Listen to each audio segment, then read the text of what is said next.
বিছানার নিচে শত শত কাগজের টুকরো দেখে কপালে দৃঢ় ভাঁজ পড়ল তৃষ্টানের। বিক্ষিপ্ত হলো মন। তনয়া দিনের সারাটা সময় এই রুমেই শুয়ে বসে কাটায়। গোপনে গোপনে কি যেন আঁকিবুকি করে। কাজটা নিঘাত ওরই। চোখ বুজে লম্বা লম্বা 3টে শ্বাস ফেলল তৃষ্টান। তনয়াকে এতবার বলার পরও একই কাজ পুনরায় করায় খানিকটা রেগে গেল। বাইরে থেকে এসে এখনো 1 গ্লাস পানিও খায়নি। পরনের শার্ট ঘামে ভিজে বিশ্রী অবস্থা। মাথাটা ব্যথায় টনটন করছে। ঘরে পানি নেই, পানি আনতে হবে। রান্নাঘরে যাওয়ার আগে তনয়ার রুমে একবার উকি দিয়ে দেখল তৃষ্টান। তনয়া আয়নার সামনে দাঁড়িয়ে আছে। মুখে কোমরে হাত দিয়ে নানা রকমের ভঙ্গিমায় হাসছে, লাফাচ্ছে। কাঁধে আলগাভাবে একটা সুতির শাড়ি জড়ানো। শাড়িটা মায়ের। তনয়া কোত্থেকে পেল? নিশ্চয়ই তৃষ্টানের আলমারি থেকে নিয়েছে। আয়নায় ভাইকে দরজার কাছে দাঁড়িয়ে থাকতে দেখে খুশিতে ঝলমল করে উঠল তনয়া। গায়ের উপর শাড়িটা আরেকটু ভালো করে জড়িয়ে এগিয়ে এলো ভাইয়ের কাছে।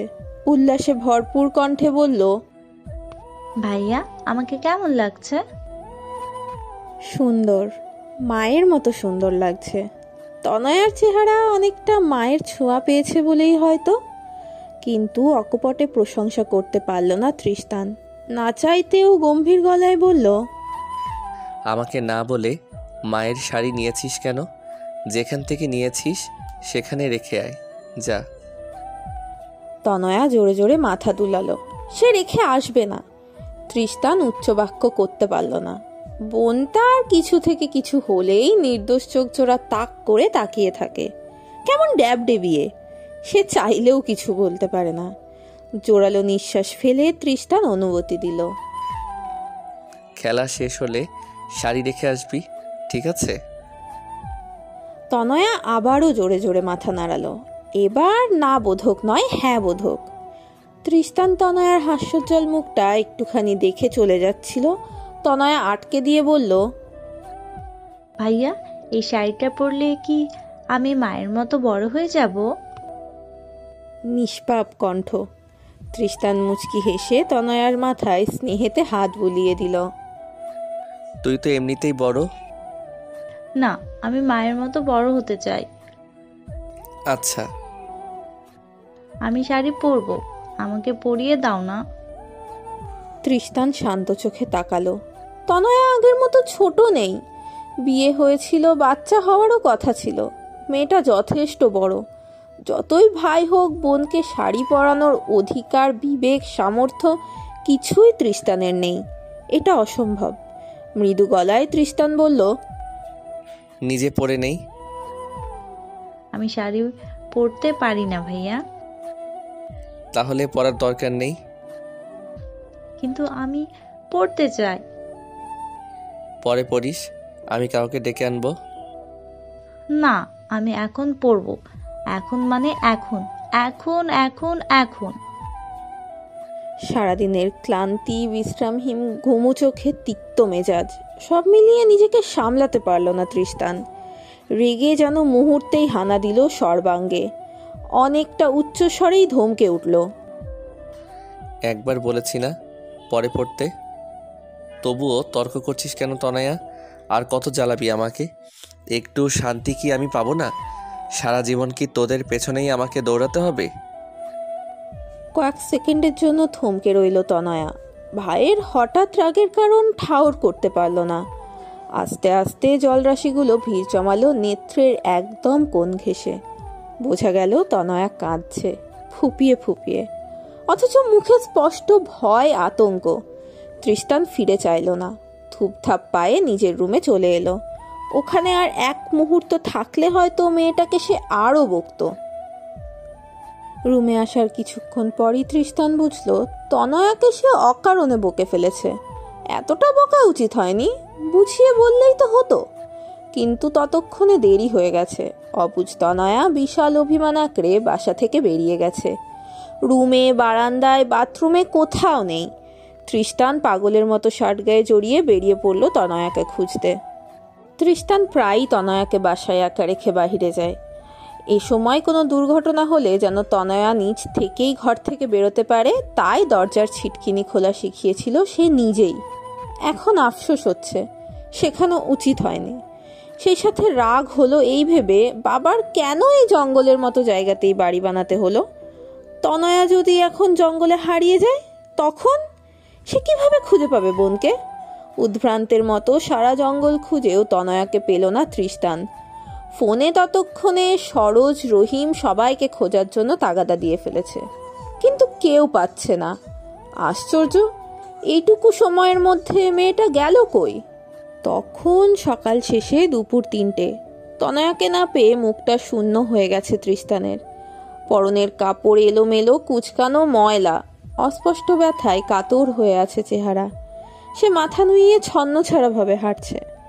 পুলিশে জিডি করতে হবে, প্রথমেই করা উচিত ছিল, কেন যে করলো না? হঠাৎ পেছন থেকে নারী কণ্ঠ ডেকে উঠল তৃষ্টানকে। অটবীর কণ্ঠ। হন্তদন্ত পায়ে এগিয়ে এসে ভয়াবহ রাগ নিয়ে বলল, আপনি এত দায়িত্বহীন কিভাবে হতে পারেন তৃষ্ণা? ওইটুকু একটা মেয়েকে কিভাবে একা ছেড়ে দিতে পারেন? ইলিয়ানা আন্টির বাসার বাগানে লুকিয়েছিল মেয়েটা। ভাগ্যিস আমি ওকে দেখেছিলাম, নয়তো কি হতো বুঝতে পারছেন? তনয়া তোমার কাছে?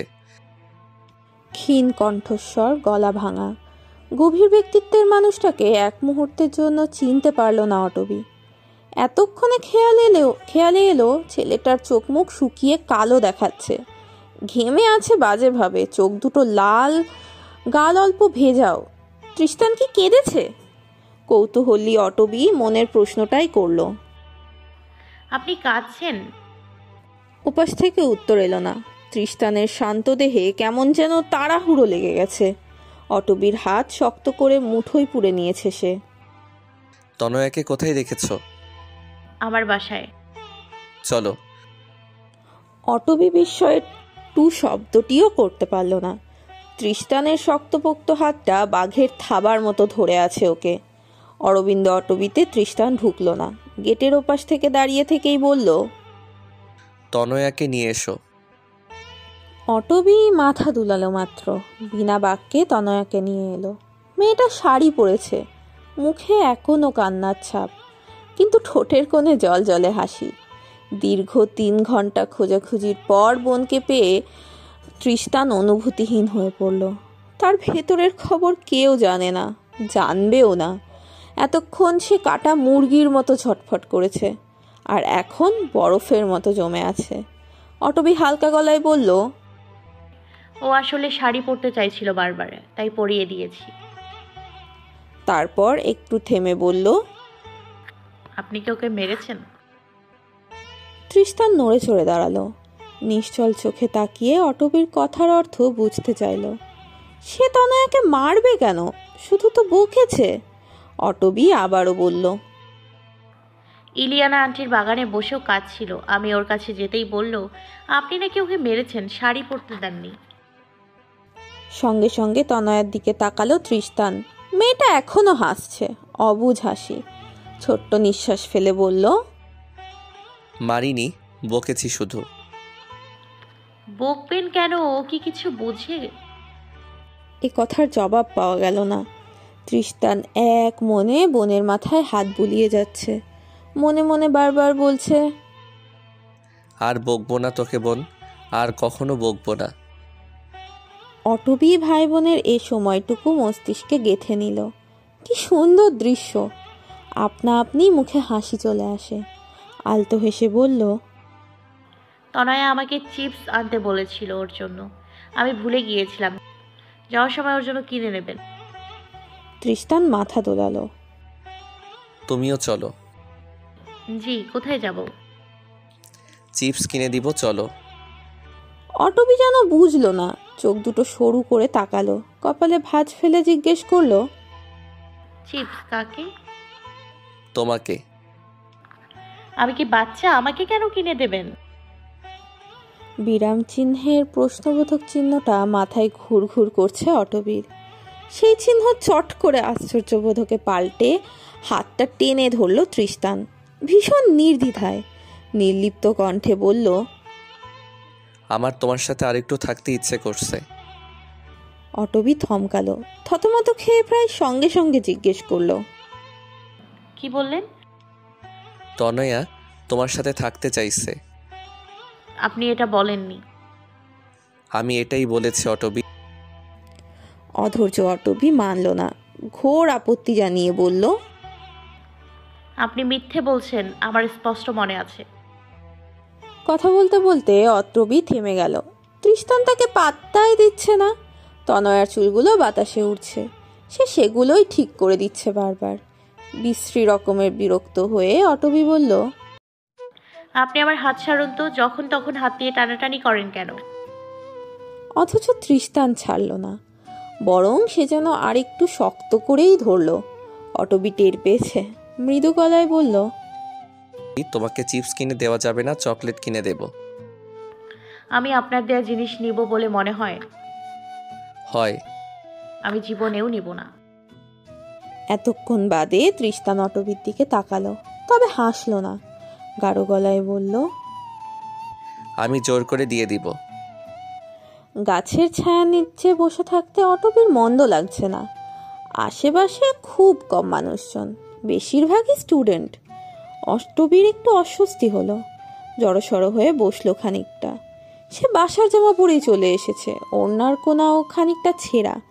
গম্ভীরভাবে খেয়াল না করলে বোঝা যায় না যদিও, কিন্তু অটবির অবচেতন মন বলছে সবাই বুঝি তার ছেঁড়া ওড়না দেখে ফেলেছে। সেটা দেখেই হাসছে। অটবি জানে এসব নিছক তার কল্পনা, তবুও অস্থিরতা কাটছে না। তৃষ্টানের সাথে তার এখানে আসাই উচিত হয়নি। দীর্ঘশ্বাস ফেলে সুদূরে দৃষ্টি নিক্ষেপ করলো সে। তৃষ্টানকে দেখা যাচ্ছে, দোকান থেকে কি কি সব কিনে এদিকেই আসছে সে, হাতে মাঝারি আকারের পলি ব্যাগ। চোখাচোখি হতেই অটবি দৃষ্টি ফিরিয়ে নিল। এ লোকটার দিকে যে সে যতবারই তাকায় চোখাচোখি হবেই। তৃষ্টান এসেই ধপ করে বসে পড়ল অটবির পাশে। পলিথিন থেকে 5টা ডেয়ারি মিল্ক বের করে অটবির কোলে ছুঁড়ে মারল। সে জানে অটবিকে সরাসরি চকলেটগুলো দিলে মেয়েটা নেবে না। পলিথিনের বাকি জিনিসগুলো তনয়াকে দিয়ে বলল, সবগুলো খাবি না, এখানে 2টো, বাসায় 2টো, কালকে আবার বাকি 4টা, ঠিক আছে? তনয়া জোরে জোরে মাথা তোলালো। ইতিমধ্যে পলিথিন থেকে একটা চিপস নিয়ে খাওয়া শুরু করে দিয়েছে সে। বড় বড় মায়াবী চোখগুলো খাওয়ার সময়টাতেও চঞ্চলতা ছড়াচ্ছে না। ব্যস্ত হয়ে মাঠে ছেলেপেলের ক্রিকেট খেলা দেখছে। চোখ মুখে কি ভীষণ উৎফুল্লতা। তৃষ্টান নজর ফেরালো। অটবিকেও মাঠের ছেলেগুলোকে দেখছে, একটু গম্ভীর নয়নে। কোলের চকলেটগুলো এখনো সেভাবেই পড়ে আছে, মেয়েটা ছুঁয়েও দেখেনি। তৃষ্টান সরু চোখ করলো, প্রশ্ন ছুড়ল, হ্যালো গাইস, ভিডিওটি ভালো লাগলে একটু লাইক করে দিও, আর অবশ্যই কমেন্ট করে জানাও ভিডিওটি তোমাদের কেমন লেগেছে। আর ভিডিওটির পরবর্তী পার্ট খুব তাড়াতাড়ি আসবে, তো যারা এখনও চ্যানেলটিকে সাবস্ক্রাইব করোনি প্লিজ পরবর্তী পার্টগুলো দেখার জন্য চ্যানেলটিকে সাবস্ক্রাইব করে পাশে থাকা বেল আইকনটি প্রেস করে দিও। ধন্যবাদ সবাইকে, আমাদের সাথেই থেকো।